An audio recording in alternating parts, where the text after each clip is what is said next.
Kita akan mencoba mengulas beberapa persoalan yang desinfektan terkait dengan pelaksanaan. Nah, melihat semua itu, jadi aparat yang memimpin rapat itu kami ke sana, jam kami akan nyetop keadaan seperti itu. Kalau misalnya ada festival, itu kami hindari kan. Festival.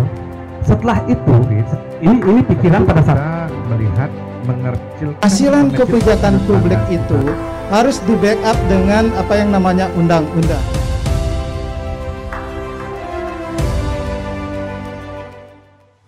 Siang pemirsa Radio Guntur dimanapun berada, masih bersama saya Tias Paramita di obrolan spesial kali ini ya, masih dalam suasana Pekan Olahraga Nasional di tanggal 9 September 2020 kali ini. Dan kali ini Tias berikan kesempatan untuk pemirsa Radio Guntur yang ada di rumah yang ingin bertanya seputar topik yang kita bahas di obrolan pagi di obrolan spesial ya, mohon maaf. Kali ini bisa langsung joinan di 23455. Sembari kita menunggu penelpon yang bergabung bersama kami di 23455, mungkin Tias kembali ingin tanya Pak Arte selaku Ketua Umum KONI Buleleng.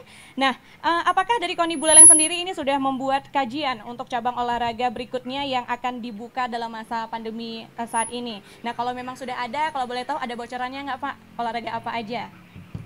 Ya, baik Pak Tias. Apa yang tadi disampaikan bahwa untuk tahap pertama tadi disampaikan oleh Pak Kadisdikpora ada 14 cabang olahraga. Tahap pertama yang boleh melakukan aktivitas pembinaan. Artinya venue-venue itu dikhususkan untuk para atlet dulu, bukan untuk umum. Nah, itu pemahamannya. Kemudian dari 14 ini tentu akan dilakukan evaluasi. Kami dari KONI juga ditugasi oleh pemerintah Kabupaten Buleleng untuk melakukan monitoring dan evaluasi. Nah, kami tentu harus bekerja secara tim. Dari 14 ini nanti kita akan buatkan kajian sebagai masukan bagi pemerintah Kabupaten Buleleng, apakah sudah selayaknya nanti tahap kedua ini juga akan mulai bisa dibuka. Yang jelas bahwa kita berharap tentu kalau memang nanti semuanya sudah mengikuti protokol kesehatan yang ada, lalu yang kedua seluruh pengkap-pengkap dari 14 pengkap olahraga ini melakukan disiplin dalam pelaksanaannya, tentu juga kita akan segera memberikan rekomendasi agar dibuka tahap kedua. Yang kalau tidak salah tahap kedua itu dirancang untuk 17 cabang olahraga. Tentu saya tidak bisa merinci satu persatu, tapi yang jelas bahwa kita berharap bagi pengkap-pengkap olahraga yang belum bisa melaksanakan latihan di venue-venue olahraga yang ada, mereka tetap melaksanakan latihan mandiri, ya, apakah di rumah maupun di lingkungannya, sehingga fisik mereka tetap bisa bugar. Lalu yang kedua, bagi pengkap-pengkap olahraga yang memang saat ini sudah melaksanakan kegiatan latihan, tentu saya berharap juga agar mereka tidak gegabah lagi. Seperti yang tadi disampaikan oleh Pak Dokter, jangan kembali lagi setback ke hal yang lama. Tidak mungkin. Jadi tetap kita mengacu kepada protokol kesehatan. Saya kira itu yang bisa kami sampaikan. Mudah-mudahan lah ini segera mungkin juga bisa nanti disusul venue latihan tahap kedua. Lalu ada satu hal yang menarik juga yang perlu kami sampaikan. Menjadi pertanyaan, lalu untuk kegiatan-kegiatan kejuaraan atau pertandingan apakah sudah bisa dilaksanakan? Karena ada dari sisi salah satu pengkap mengajukan cabang renang. Jadi mereka ingin mengadukan event, tapi tentu sekali lagi menjadi pertimbangan bagi pemerintah Kabupaten Buleleng khususnya, karena memang kelihatannya memang tidak berisiko, akan tetapi mereka itu kalau di kolam renang itu kan airnya menjadi satu. Benar-benar. Justru sangat riskan. Maka dari itu di tahap pertama ini renang belum dibuka. Kemudian ada satu hal menarik ya yang bisa dilakukan menjadi contoh bagi kita. Bulan lalu tanggal 20 dan 21 Agustus Bapak Kapolda selaku Ketua Umum PT MSI Bali, jadi mengadakan kejuaraan tenis meja open, ya, dengan mengacu kepada protokol kesehatan ketat sekali, luar biasa, dan ini bisa berhasil. Artinya bahwa memang belum ada penonton, kemudian juga pemain hanya yang diperbolehkan melepas maskernya pada saat dia bermain. Selama mereka menjadi penonton atau supporter, mereka nggak boleh. Protokol kesehatan benar-benar sangat ketat. Nah, itulah yang terjadi, dan ini sudah ada satu model, satu contoh yang sebenarnya kalau memang semua komitmen untuk melakukan disiplin, saya kira bisa secara bertahap, walaupun belum semua, gitu ya. Saya kira demikian. Oke, jadi masih tetap menunggu evaluasi dulu dari 14 cabang olahraga yang sudah dibuka gitu Pak ya. Meskipun sudah ada rancangan di tahap keduanya olahraga apa yang bakal dibuka, tapi masih tetap menunggu evaluasi dari tahap 1 ini dulu, seperti itu. Iya, karena memang kami di warning. Kondisi terakhir penularan dan penyebaran COVID-19 ini di Buleleng terus meningkat. Iya. Makanya saya diingatkan langsung oleh Pak Sekda. Pak Ketua Umum KONI tolong lebih berhati-hati, ya, terutama jaga jarak ini. Jaga jarak ini yang agak belum bisa dikendalikan. Ya. Nah, oleh karena itu, karena ada warning seperti itu, kami juga harus hati-hati. Saya nggak gegabah. Karena nanti kalau besok kejadian, tentu KONI juga ikut disalahkan. Gimana hasil evaluasi dan monitoring kan begitu. Oleh karena itu, saya mengajak teman-teman, para insan olahraga untuk lebih bersabar. Ya. Jadi sekali lagi, untuk lebih bersabar, bagaimana bisa mereka latihan, agar tetap bugar. Saya kira demikian. Oke, nah dari 14 cabang olahraga yang sudah dibuka tadi itu, apakah para atlet yang berlatih ini dibatasi gitu Pak, semacam bergilir mereka latihannya atau bagaimana? Iya, jadi untuk tahap awal ini kan memang yang sifatnya perorangan. Misalnya seperti, mohon maaf, kalau untuk permainan yang dibuka saat ini ada bulu tangkis. Walaupun di dalam gedung, tapi mereka permainan kan jumlahnya terbatas, tidak mungkin berenggu banyak. Lalu yang kedua, tidak ada kontak langsung, mungkin hanya bolanya saja, gitu ya. Tapi mereka juga wajib sebelum itu mereka harus mencuci tangan, hand sanitizer, wajib itu dilakukan oleh masing-masing para pemain. Dan yang menjadi penanggung jawabnya adalah pengkap olahraga masing-masing secara langsung. KONI nggak mungkin juga melakukan monitoring untuk semua cabang olahraga ya. Jadi tanggung jawabnya ada para pelatih khususnya, para pelatih melakukan monitoring. Jadi dari pelatihnya sendiri ya, yang harus ikut mengawasi keberlangsungan dari latihan para atletnya sendiri. Iya, tadi juga disampaikan olahraga-olahraga beregu sementara belum dulu kesempatan. Jadi yang perorangan sifatnya. Nah, khusus untuk olahraga-olahraga yang sifatnya bisa dilakukan secara daring kan bersyukur sekali. Walaupun cabang olahraga bela diri, tapi bela dirinya tidak kontak langsung, tapi seninya. Kejuaraan bahkan ada, pencak silat misalnya seperti contoh, kejuaraan nasional ada, tapi secara daring. Dari sisi seninya. Saya kira demikian. Baik, terima kasih. Dan pemirsa Radio Guntur, Ibu Luhesti Ranitasari saat ini sedang menuju Angkringan Gempol 38. Mungkin beliau baru saja selesai ya untuk mengikuti persidangan yang ada di kantor DPRD Buleleng. Sembari menunggu beliau, mungkin Tias masih tanya Pak Arte dulu nih Pak ya, belum habis pertanyaannya. Nah, tadi kan disebutkan di masa pandemi ini banyak cabang olahraga yang menggelar kejuaraan yang bersifat virtual atau daring itu Pak ya. Nah, lalu bagaimana KONI Buleleng mengakomodir lomba-lomba atau kejuaraan semacam ini? Ya, kami kira begini. Kalau kejuaraan yang dilakukan secara virtual, bukan penyelenggaranya dari Pengkap yang ada di Buleleng. Ada yang dari tingkat provinsi, ada juga yang di tingkat nasional. Nah, seperti tempo hari, itu kejurnas pencak silat. Dari berbagai nomor, tapi dari sisi seni, dari seninya, bukan dari tarungnya. Nah, itu kita dorong Pengkapnya untuk mereka mengikuti, nggak ada persoalan. Nggak ada persoalan. Lalu yang kedua misalnya bridge, ini saat ini juga mereka juga sedang mengikuti kegiatan kejuaraan di tingkat level nasional, jadi bisa dilakukan secara daring dengan tentu menggunakan teknologi.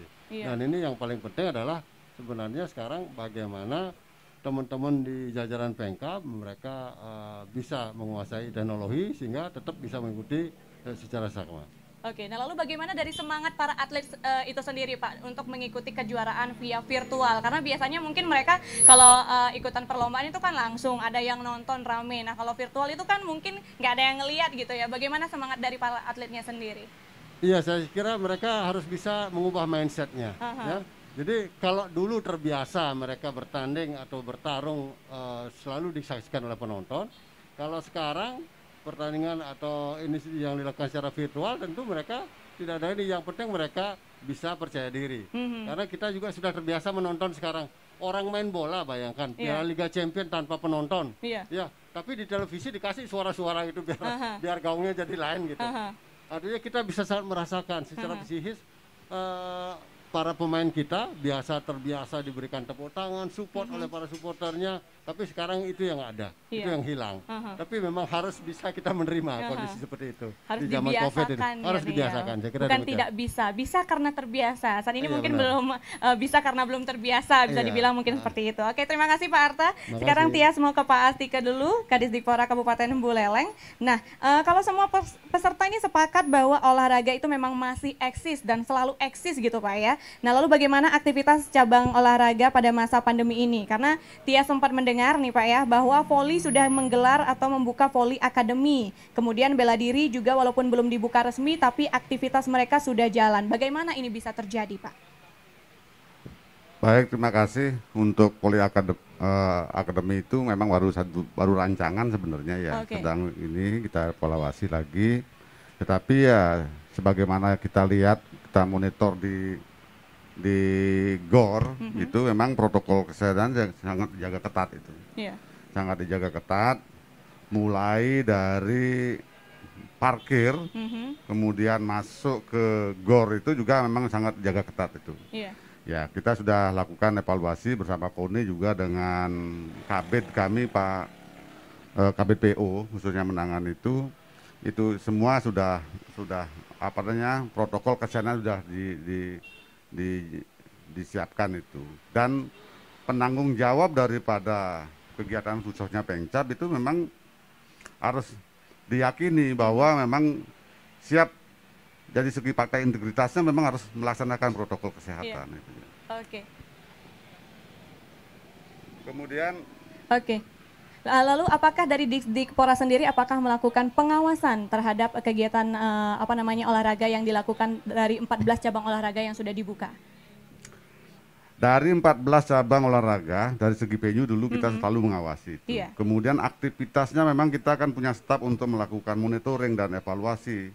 Dan secara schedule memang koordinasi daripada kegiatan cabang-cabang yang akan melakukan aktivitas dalam venue itu memang koordinasinya ke kita. Kita juga menyiapkan jadwal dan menyusun jadwal, terutama di atlet-atlet yang sifatnya prestasi ya, pembinaannya itu. Jadwalnya ada di kita. Lalu apakah dari semua pengawasan yang dilakukan sudah semua cabang olahraga mengikuti protokol kesehatan yang ada? Saya kira dokumennya jelas, kita sudah ada laporan, setiap lakukan pada saat itu lakukan kegiatan aktivitas pembinaan atlet, laporannya ada.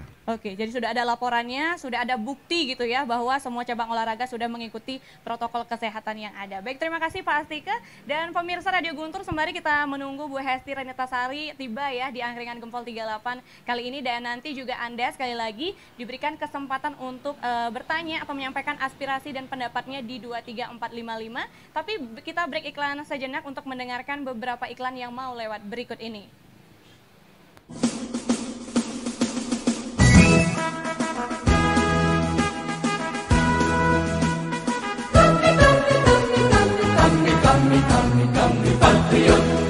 Kami patriot, kami ini patriot olahraga, mengabdi berkarya untuk nusa bangsa dalam meraih cita-cita. Simak dan ikuti obrolan spesial dengan topik Masih eksiskah olahraga di masa pandemi?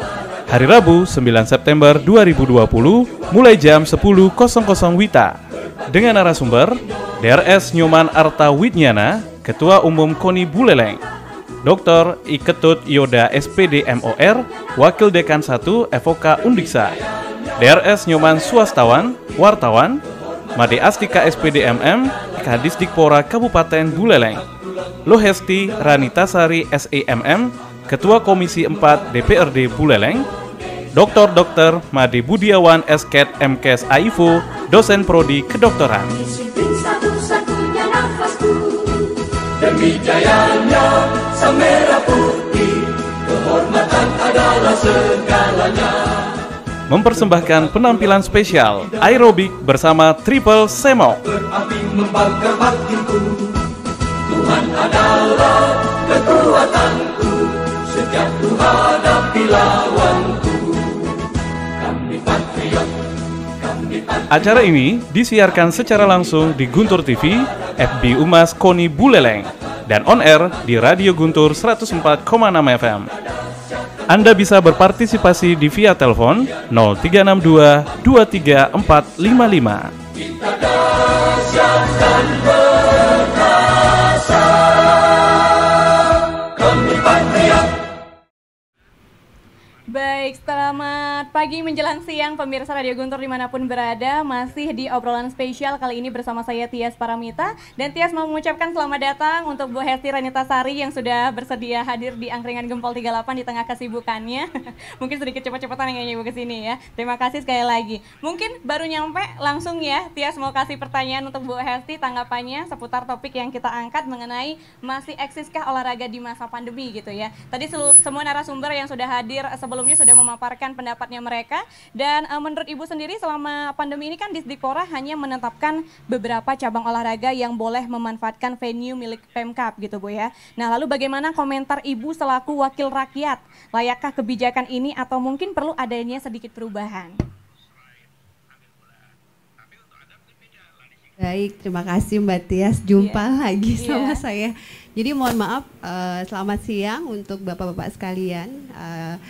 Ada juga Pak Kadis dan lainnya. Selamat siang juga untuk pendengar Radio Guntur, pemirsa untuk YouTube Guntur. Saya berharap semua pada sehat dan selalu bahagia ya.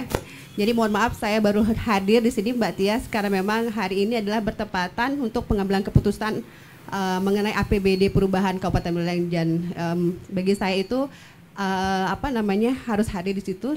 Tadi saya juga udah sempat telepon ke Pak Wirat, mohon untuk keluangan waktunya lebih diundur untuk saya. Jadi begini, COVID-19 ini kan sebuah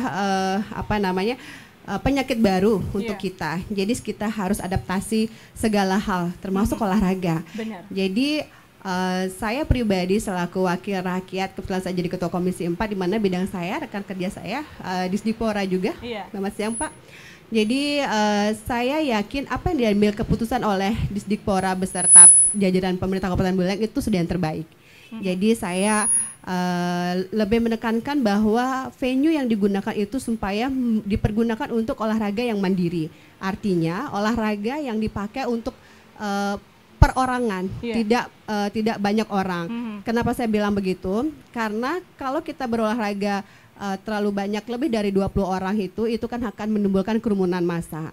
Jadi kalau di sini saya untuk pertandingan yang bisa memicu orang untuk nonton bareng gitu ya.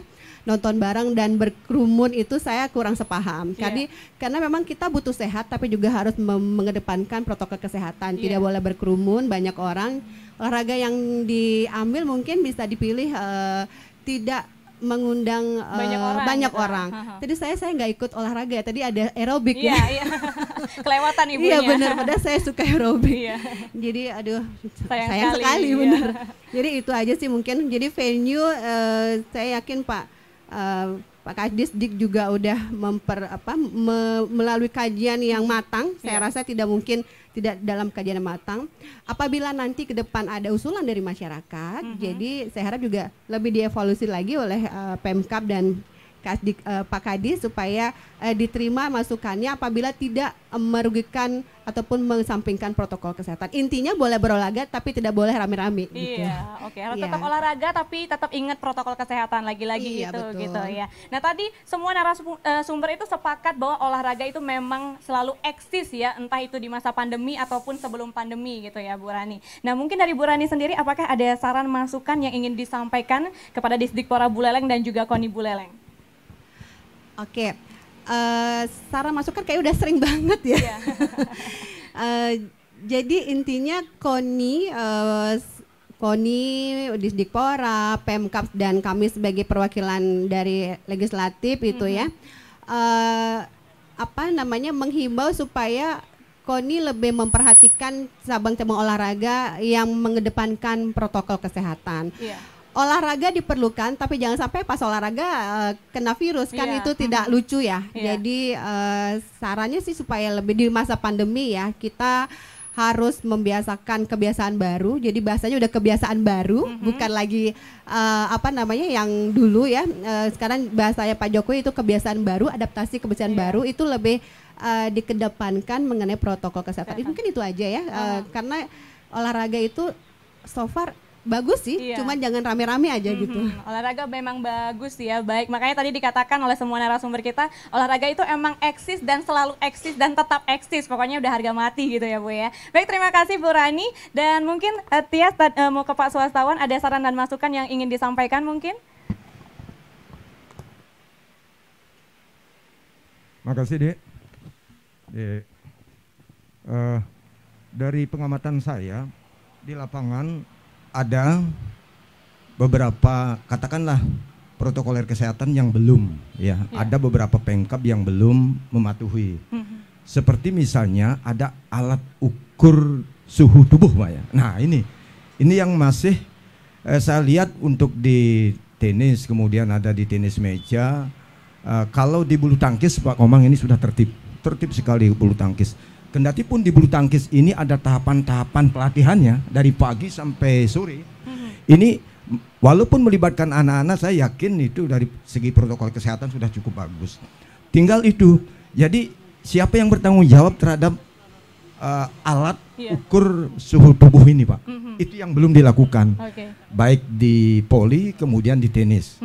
Kemudian Pak Komang, tampaknya apa yang disampaikan oleh Bapak tadi selaku Ketua Umum KONI, saya setuju jika ada Pemkab-Pemkab yang ingin melaksanakan katakanlah lomba secara virtual. Seperti misalnya kalau karate kan ada berpasangan ya, jangan body contact gitu. Berpasangan kemudian silat ada seninya.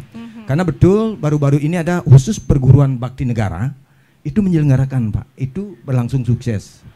Kemudian hal lain, apakah tidak mungkin juga di Buleleng menyelenggarakan kejuaraan seperti di Polda Cup itu, jadi kejuaraan tenis meja, tapi ketat betul Pak. Penonton, pemain pun apapun ketat. Kalau suhu tubuhnya dia tidak cocok, berarti dikeluarkan Pak ketika itu Pak. Oleh sebab itu barangkali itu. Jadi ini yang penting. Kemudian di lapangan Buane Patre Pak, kalau bisa ini ada juga saya lihat itu terlalu kosong Pak lapangannya Pak. Kemudian di satu sisi di lapangan Giri Putri numplek Pak. Jadi dari pagi sampai sore karena kan tidak boleh di Buane Patre karena itu adalah khusus untuk pembinaan anak-anak prestasi. Tapi ada juga klub baru yang latihan di sana ya. Tapi sepanjang itu dilakukan protokoler itu. Kemudian untuk adik-adik kita mari taati aturan ini karena ada beberapa pemain juga saya lihat di Buane Patre itu dia masuk lupa Pak, bukan barangkali sengaja tapi lupa mencuci tangan Pak, padahal sudah disiapkan di sebelahnya itu. Begitupun pulang lupa juga, keluar saja. Nah ini barangkali ada yang ngontrol. Siapa yang ngontrol ini? Tentu Pemkab yang bertanggung jawab penuh sebetulnya untuk mengawasi adik-adik kita yang latihan baik di kegiatan olahraga komplek Buana Patra. Salah satu yang betul untuk poli Pak, saya malam ke sana Pak. Memang ada 20-30 pemain Pak masuk Pak. Saya tanya, kenapa tidak memakai masker? Saya lihat. Tapi begini Pak, kalau main pakai masker memang ada gangguan di pernapasan. Memang benar Pak. Saya mencoba Pak, saya lari Pak di Buane Patre, lari bawa masker. Jadi tersengal-sengal Pak. Tapi kita yakin adik-adik kita yang main itu saya yakin sudah mempunyai suhu, artinya kondisi tubuh yang prima. Kalau misalnya saya sarankan di sana, jika misalnya kondisi tubuhnya sakit, nggak usah kasih main, harus tegas saja, keluarkan aja saya bilang. Barangkali itu masukan dari saya, beberapa hal yang perlu misalnya peningkatan dari 14 itu bisa ditingkatkan untuk cabang-cabang lain sepanjang dievaluasi dulu Pak. Saya setuju itu. Terima kasih. Baik, terima kasih Pak Swastawan. Semoga apa yang disampaikan tadi bisa menjadi evaluasi bagi Kadisdikpora dan juga KONI Buleleng. Dan Tias juga ucapkan terima kasih kepada seluruh narasumber kita yang sudah bersedia hadir di studio Gempol 38 ya, di angkringan Gempol 38 pada pagi hari menjelang siang ini. Dan untuk pemirsa Radio Guntur, satu hal yang Tias tangkap gitu ya. Jadi masihkah olahraga eksis di masa pandemi? Tidak perlu diragukan lagi, tidak perlu dipertanyakan lagi karena olahraga memang selalu eksis gitu ya. Dan jangan lupa untuk selalu mengikuti protokol kesehatan dan jaga kesehatan kalian dengan berolahraga. Saya Tias Paramita pamit undur diri dan sampai jumpa di obrolan spesial berikutnya. Selamat siang.